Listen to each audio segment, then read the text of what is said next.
everyone. Welcome back. Hope you're all doing well. I've got a book haul for you today, so just about 6 books, so I'm going to keep this pretty short and just get right started on it. The first 4 books I have are used books, and the first 2 I picked up at a local thrift store. And this is Triskellion by Will Peterson, and this apparently came from Borders, so it's been around a while. The reason I picked this one up is because a while back at Big Lots, I picked up the hardcover of book 2, Triskellion the Burning, and it is just in mint condition. It sounded really intriguing to me, and I thought maybe eventually I'd find book 1, which I did the other day. Unfortunately, as you can see, they don't match paperback hardcover, but for $2 a piece, I'm not too concerned about it. It just sounded really interesting. There's some similarities to it. There's like bees on the cover here. I'm not sure what role they play in the book, but there's like a swarm of bees here as well, coming from like this crop circle. I'll read the synopsis for you. It says, following their parents' bitter divorce, Rachel and Adam are sent from their New York home to stay with their grandmother. But the quiet English village where their mother was born is a sinister and unsettling place. Is there a genuinely dark heart beating beneath the thatched roofs of the picturesque village of Triskellion? Buried, the bodies, the secrets, the truth. Against a brooding background of very real danger, the 2 outsiders follow clues on an archaeological adventure with a startling paranormal twist. In a community where many terrible secrets lie hidden, the villagers of Triskellion have a great deal to protect. So, it sounds pretty cool. I think this has been described as middle grade. I'm not positive. But yeah, I've got book 1. I think it's hopefully just 2 books in this series, so we'll see. But hopefully get to that sometime. And the other book I got at the thrift shop was Royale, and it's by Koushun Takami, and it says translated by Yuji Oniki. And this is kind of described as the Japanese Hunger Games, although I think this may have come out before Hunger Games. I don't have a copy of my books with me right now, but this was published in Japan in 1999. And I'll read the back for you. Battle Royale, the novel. Koushun Takami's notorious high-octane thriller envisions a nightmare scenario.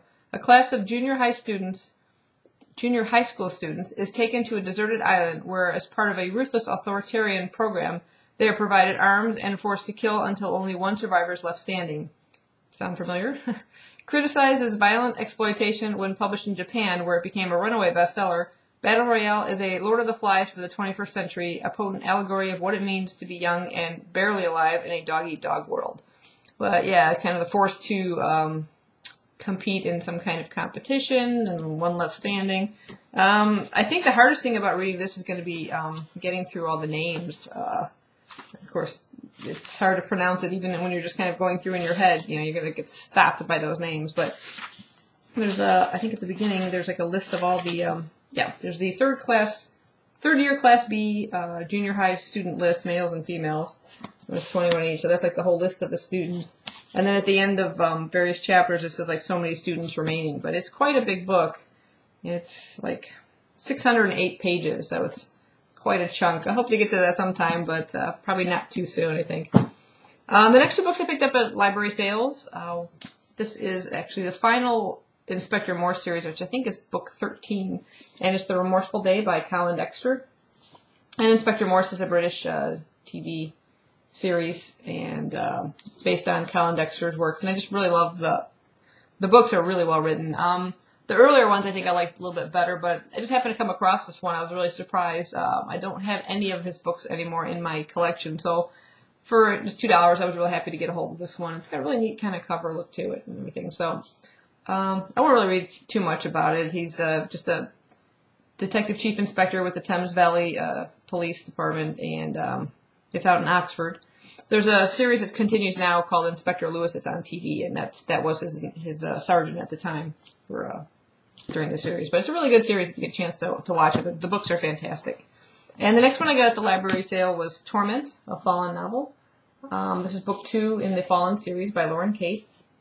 And it's a mint condition hardcover, so it's a really, really good buy for, like I said, for $2. I have book 1 already, and I think it's book 4 I picked up at B. Dalton because it came in, B. Dalton.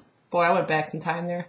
At Barnes & Noble, where I work, because it came in signed, and I thought, well, I'll snatch up a signed copy. So I've now got book 1, 2, and I think 4. I don't have The Passion. So I'll pick that one up eventually. But, yeah, I won't read what the synopsis is of this one since it is book 2 in the series. But it was a really good deal. And the last 2 I got at Barnes & Noble The first one is something I've been wanting to pick up for a while, and I thought, oh, okay, I finally talked myself into it and picked it up on Halloween, and that's The Complete Tales of Edgar Allan Poe. And these are those Barnes & Noble Classic series, and it is just beautifully made. I really, really like it. It's got these silver gilt, you can almost see it, silver gilt pages, and there's a little bookmark tassel inside there. And then the inside pages look like that, on the front and on the back. And let's see. It's really nice. I love to own them all. They're just adorable. Beautiful. Beautifully made. That's the inside page there. And, of course, I've already owned the Michael Crichton Jurassic Park one, so these will look really nice on the shelves there. I think the next one I would really like to get is the Sherlock Holmes book, just because, you know, I'm a big Sherlock Holmes fan. But, yeah, it seemed like a good time to get that for Halloween. He's such a fantastic writer. If you haven't read Edgar Allan Poe, definitely worth picking up. There are some classics to follow: House of Usher, Telltale Heart. Anyway, the last book I have for you, again, just happened to come in at Barnes & Noble, and I snatched it up because we only had 2 copies come in, and I was really excited to get a hold of this one, and it's Looking for Alaska by John Green, with the new cover without the little candle at the bottom, the controversial candle, but it's signed. I couldn't believe it. 2 signed copies we got it, and there is a signature. Big John Green in green. So, yeah, it's nice. The only other copy I have of this book was a beat-up old trade copy I got at a used bookstore, so it's nice to add that to my collection, so I was really thrilled to get a hold of that one. So, that's all I have for you today, and thanks for watching. Bye-bye.